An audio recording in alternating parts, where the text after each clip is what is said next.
बाबा और महावाक्य ಇದೆ मीठे बच्चे जैसे बाप दादा दोनों निरहंकारी है देही अभिमानी है ऐसे फॉलो फादर करो तो सदा उन्नति होती रहेगी ಬಾಬಾ ಹೇಳ್ತಾ ಇದ್ದಾರೆ ಮಧುರ ಮಕ್ಕಳೇ ಯಾವ ರೀತಿ ಬಾಪ್ ದಾದಾರವರು ನಿರಹಂಕಾರಿ ಇದ್ದಾರೆ ದೇಹಿ ಅಭಿಮಾನಿ ಇದ್ದಾರೆ ಹಾಗೆ ತಾವು ಮಕ್ಕಳು ಕೂಡ ಬಾಬಾರವರನ್ನು ಅನುಕರಣೆ ಮಾಡಿರಿ ಅಂದಾಗ ಸದಾ ತಮ್ಮ ಉನ್ನತಿ ಆಗ್ತಾ ಇರ್ತದೆ ಪ್ರಶ್ನೆ ಇದೆ ऊंच पद की प्राप्ति के लिए कौन सी खबरदारी रखना जरूरी है ನಾವು ಶ್ರೇಷ್ಠ ಪದವಿಯನ್ನು ಪ್ರಾಪ್ತಿ ಮಾಡ್ಕೊಳ್ಬೇಕು ಅಂತಂದರೆ ಯಾವ ಒಂದು ಮಾತನ್ನು ಯಾವ ಎಚ್ಚರಿಕೆಯನ್ನು ಇಟ್ಕೊಳ್ಳುವಂಥದ್ದು ಭಾಳ ಅವಶ್ಯಕತೆ ಇದೆ ಉತ್ತರ ಇದೆ ऊंच पद पाना है तो खबरदारी रखो कि मनसा से भी किसी को मेरे द्वारा दुख न हो ಶ್ರೇಷ್ಠ ಪದವಿಯನ್ನು ಪಡಿಬೇಕು ಅಂತಂದರೆ ಸದಾ ಈ ಮಾತನ್ನು ಬುದ್ಧಿಯಲ್ಲಿ ಇಟ್ಕೊಳ್ಳಿರಿ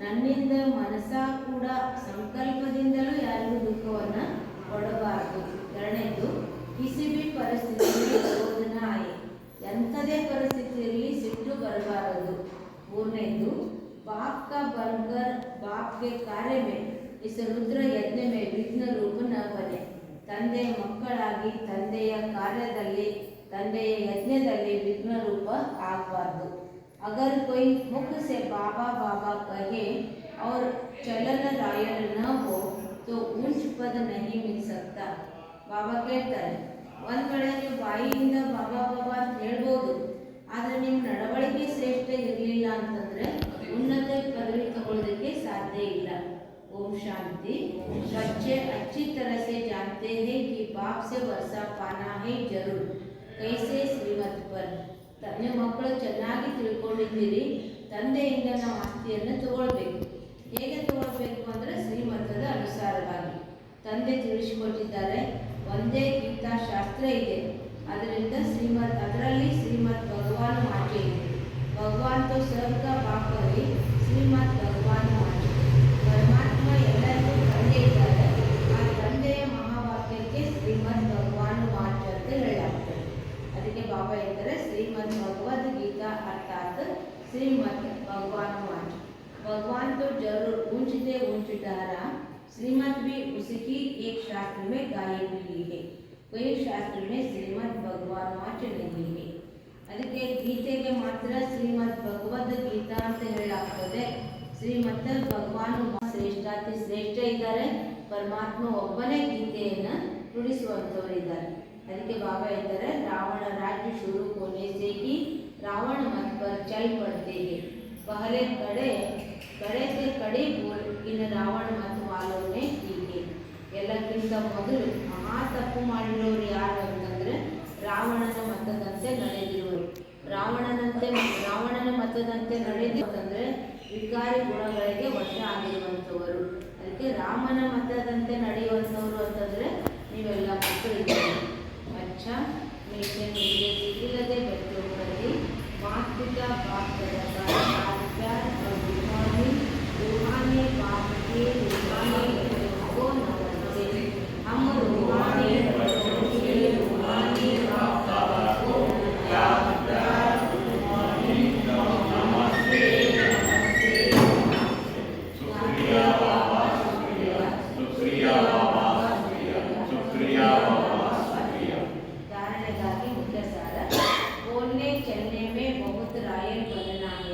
ನಾವು ಮಾತಾಡೋದ್ರಲ್ಲಿ ನಮ್ಮ ನಡವಳಿಕೆಯಲ್ಲಿ ಬಹಳಷ್ಟು ಘನತೆ ಇರಬೇಕು ಮುಗಿಸೆ ಸದೈವ ರತ್ನ ನಿಕಾಲೆಗೆ ಬಾಯಿಯಿಂದ ಸದಾ ರತ್ನಗಳೇ ಹೊರಡಬೇಕು ಆಪ್ ಸಮಾನ್ ಬನಾನೆಕಿ ಸೇವಾ ಕರ್ಮಿ ತಮ್ಮ ಸಮಾನ ಅನ್ಯರನ್ನ ಮಾಡಿಕೊಳ್ಳುವಂಥ ಸೇವೆಯನ್ನು ಮಾಡಿದೆ ಕಿಸಿಗಿ ದಿಲ್ಕೋ ರಂಜ ನಹಿ ಕರ್ನ ಯಾರದೇ ಮನಸ್ಸನ್ನು ಬೇಜಾರು ಮಾಡಬೇಡಿ ಎರಡನೇದು क्रोध पर बड़ी खबरदारी रखनी है मुखड़ा सदैव देवताओं जैसा हर्षित रखना है स्वयं को ज्ञान योग बल से देवता बनाना है ಕ್ರೋಧದ ಮೇಲೆ ಬಹಳ ಅಟೆನ್ಷನ್ ಇಡಬೇಕು ಅಂದರೆ ಕ್ರೋಧ ಬರಬಾರ್ದು ಅನ್ನುವಂತೆ ಬಹಳ ಅಟೆನ್ಷನ್ ಇಡಬೇಕು ಸದಾ ತಮ್ಮ ಚಹರೆ ದೇವತೆಗಳಂತೆ ಹರ್ಷಿತ ಆಗಿರಬೇಕು ಬೇಜಾರು ಮಾಡ್ಕೊಂಡಿವಿ ಚಟ್ಕೊಂಡಿವಿ ಅಂತಂದ್ರೆ ಮುಖ ಏನಾಗ್ತದ್ರಿ ನೋಡಬೇಕು ಅಂತ ಅನಿಸೋದಿಲ್ಲ ದೇವತೆಗಳ ಮುಖ ಹರ್ಷಿತ ಇರ್ತದೆ ಅದಕ್ಕೆ ಸದಾ ತಮ್ಮ ಮುಖ ಹರ್ಷಿತ ಆಗಿರಲಿ स्वयं को ज्ञान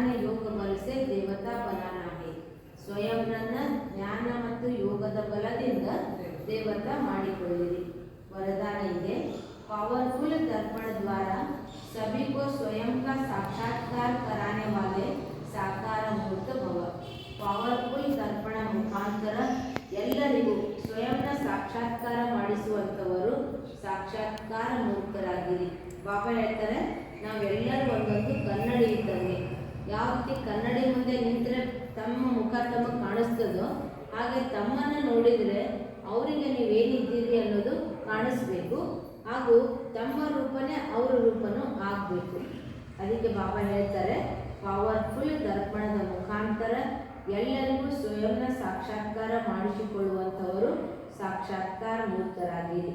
ಹೇಗೆ जैसे दर्पण के आगे जो भी जाता है उसे स्वयं का स्पष्ट साक्षात्कार हो जाता है. लेकिन अगर दर्पण पावरफुल नहीं तो रियल रूप के बजाय और रूप दिखाई देता है. ಕನ್ನಡಿ ಎದುರುಗಡೆ ಹೋಗಿ ನಿಂತ್ರಿ ಅಂತಂದರೆ ನಾವು ಏನಿದ್ದೀವೋ ಅದೇ ಸ್ಪಷ್ಟವಾಗಿ ಕಾಣ್ತದೆ. ಅದು ಯಾವಾಗ ಚಲೋ ಕನ್ನಡಿ ಇದ್ದಾಗ. ಕನ್ನಡಿ ಸರಿ ಇರಲಿಲ್ಲ ಅಂತಂದರೆ ನಾವೇನಿರ್ತೀವಿ ಅದ್ರ ಬಗ್ಗೆ ಏನಾಗ್ತದೆ, ಬೇಡ ಅಂದರೆ ಒಂದು ಇದು ವಕ್ರವಾಗಿ ಕಾಣಿಸ್ತದೆ.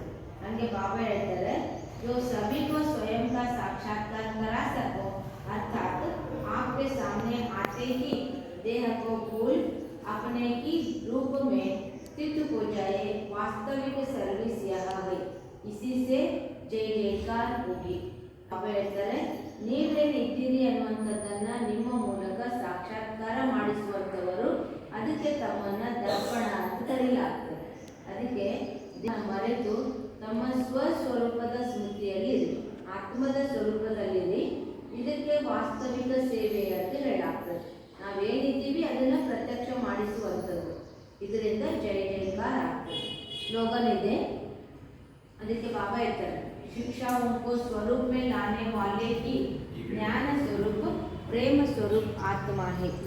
ಅದಕ್ಕೆ ಕೊಟ್ಟಂಥ ಶಿಕ್ಷಣವನ್ನು ನಮ್ಮ ಜೀವನದಲ್ಲಿ ಅಳವಡಿಸಿಕೊಂಡಾಗ ನಾವೇ ಜ್ಞಾನ ಸ್ವರೂಪರು ಮತ್ತು ಪ್ರೇಮ ಸ್ವರೂಪ ಆತ್ಮ ಇದ್ದೇವೆ. ಅವ್ಯಕ್ತ ಇಶಾರೆಯಾಗಿದೆ. ನಿಶ್ಚಯದ ಫೌಂಡೇಶನನ್ನು ಮಜಬೂತ್ ಮಾಡಿಕೊಳ್ಳಿರಿ. ನಿರ್ಭಯ ಹಾಗೂ ನಿಶ್ಚಿಂತರು ಆಗಿರಿ. ನಿಶ್ಚಯದ ಫೌಂಡೇಶನನ್ನು ಮಜಬೂತ್ ಮಾಡಿಕೊಂಡಾಗ सदा निर्भय ಹಾಗೂ निश्चिंत ಆಗಿರುತ್ತೀವಿ. पाप में तो नहीं लेकिन अपने में भी निश्चय बुद्धि होकर कार्य करो. ಪರಮಾತ್ಮನ ಮೇಲೆ ನಮಗೆ ನಿಶ್ಚಯ ಇದೆ, ಆದರೆ ನಾವೇನಿದ್ದೀವಿ ಅನ್ನೋದು ನಮ್ಮ ಮೇಲೂ ಸಹಿತ ನಮಗೇನಿರ್ಬೇಕ್ರಿ, ನಿಶ್ಚಯ ಇರಬೇಕು. ಆಗ ವಿಜಯವನ್ನು ಪಡೆದುಕೊಳ್ತೀವಿ. ವಿಜಯಕ್ಕೆ ಆಗೆ ಸಮಸ್ಯೆ ಕೊಯ್ ಚೀಜ್ ನಹಿ. ವಿಜಯದ ಎದುರುಗಡೆ ಸಮಸ್ಯೆ ಅನ್ನುವಂಥದ್ದು ಯಾವುದೂ ಅಲ್ಲ. ಅದಕ್ಕೆ ಬಾಬಾ ಹೇಳ್ತಾರೆ, फिर वह समस्या नहीं फील होगी लेकिन एक फील होगा. ಎಂತಹ ಸಮಸ್ಯೆ ಇದ್ದರೂ ಕೂಡ ಅಲ್ಲಿ ವಿಜಯ ನಿಶ್ಚಯ ಇತ್ತು ಅಂತಂದರೆ ವಿಜಯ ಆಗ್ತದೆ.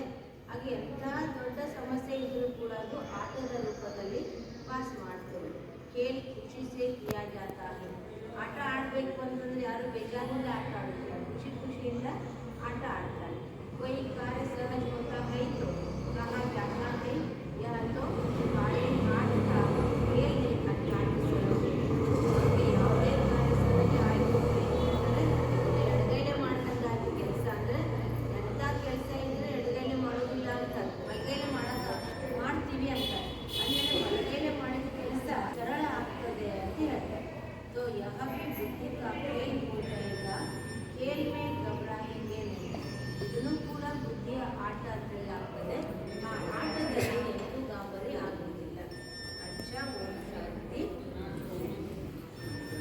ಇವತ್ತು ಭಗವಂತನ ಮಹಾವಾಕ್ಯವನ್ನು ಒಂದರಲ್ಲಿ ಕೇಳಿದ್ದೀವಿ. ಮಹಾವಾಕ್ಯ ಇಲ್ಲಿವರೆಗೂ ಕೂಡ ಹರಡ್ತದೆ. ಇದು ನಾವೆಲ್ಲ ಮಕ್ಕಳಿಗೆ ಖುಷಿ ಸಮಾಜ. ಓಂ ಶಾಂತಿ. परमात्मा ने आज कह दिया है, आप सभी बच्चों का कर्म और चलन श्रेष्ठ रहना चाहिए. भगवान निराकार है और बच्चे भी निराकारी है. आप निराकारी भी है, निरहंकारी भी है. हम सभी निराकारी होकर के निरहंकारी होकर के रहना है. देही अभिमानी रहना, भगवान को फॉलो करना, सदा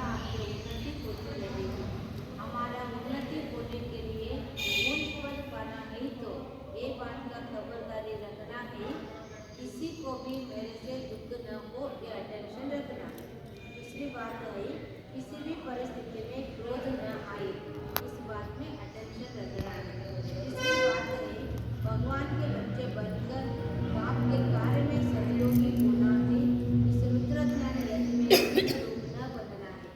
अगर कोई मुख से बाबा बाबा कहे और भगवान को पिताजी और बाबा कहे तब चलन रायल को तो ऊंच पद पा जाएंगे। अगर मुख से भगवान को बाबा बाबा कहेंगे, चलन में रायल जी नहीं गई